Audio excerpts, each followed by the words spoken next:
Hello everybody! Neon Speeders might be a set that Hot Wheels want us to know that they can still create interesting new sets under the special themed segment. I can tell you from the start that this set does have a special vibe to it. Let's unbox it and see if that is true.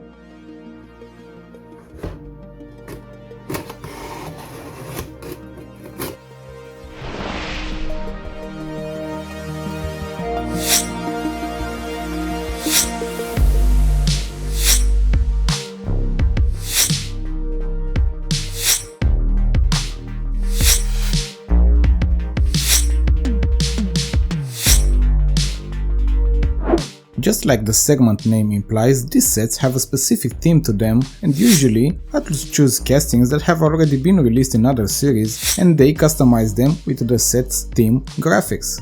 Because the main focus is the artwork, the cars are not always the ones we all love, and some choices will definitely upset some of you. This year, however, we did have some very cool sets and themes that most collectors agreed on. Coming back to today's set, the theme chosen is neon, and the things that come in my mind are movies like Blade Runner, Tron,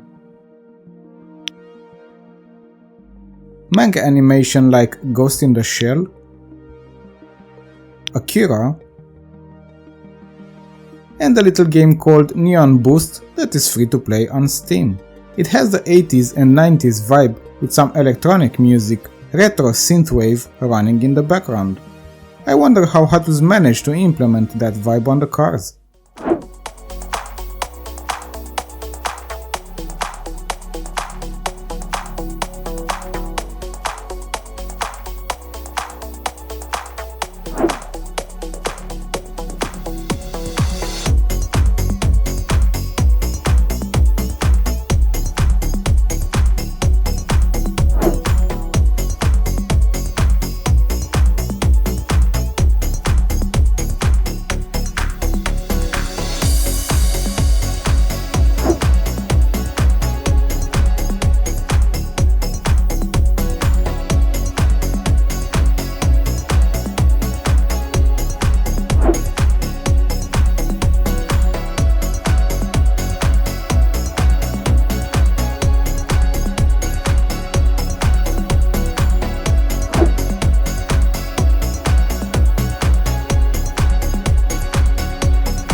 That definitely works, the same as this very cool artwork on the cards and how well they translate as graphics for the cars.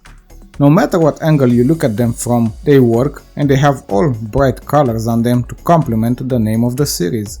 Variety and diversity is key, with some of the most known JDM cars featuring Nissan GT-R, Honda Civic, American cars featuring Dodge Viper, one of the most known rally cars, the Ford Focus, European cars featuring BMW M2, Volkswagen Golf Mark 7, fantasy cars featuring GT Hunter, and Rally Cat. Variety not only in cars brands, but also wheels, and all of them have the special neon rims and colors that work like a charm on any of the models. I know these are somewhere between mainlines and premiums when it comes to the price, so not that expensive. You do pay a little bit extra for the special colors and treatment, but it doesn't happen that often where the attention to detail is to be so high like we can see on this set. The front lights, back lights, we have decals on the sides, different interiors and windows tints. Designers at Hot Wheels work really hard for this set and I hope it pays off, cause I really enjoy everything I see. It's crazy how much effort has been put into every little detail, artwork, cars, and this is more important knowing that many other sets in this segment didn't have this treatment. It's the first time I experienced this set in real. I mean, I saw pictures and videos we can all see these days on social media, I was really excited to get my hands on them, and as you can probably tell, I am not disappointed. Far from it. The bright lights are chosen for a reason, because neon lights mean fluorescent lights. Probably that's why I also have the vibe I do, and obviously glowing lights. We can't just assume these actually glow, but we have to try them and see for sure if they do, or what parts of them, on the bodies or wheels. Some of these can glow in the dark and have marks on them visible only under UV or fluorescent light, and I have an LED flashlight to put that to the test.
And as you can see, these work very well and they're definitely very interesting. Although, I would have enjoyed more if all the cars in the set had a part to glow under UV light. None of the cars in this set are older than 2015, and the newest one is the Honda Civic in 2021. All have been part of mainlines and obviously different premium series with honorable mentions like the Volkswagen Golf in the Car Culture Golf set in 2019, Honda Civic in one of the Boulevard sets this year, and we had the unboxing video on this channel and you know how much fun we had with it, and the BMW M2 collector's set that everybody is enjoying. What else is everybody enjoying is this next set, and you can check the case unboxing by clicking on this video. It might not be neon to light up, but it definitely has some cool cars. Thank you for watching and have a great day.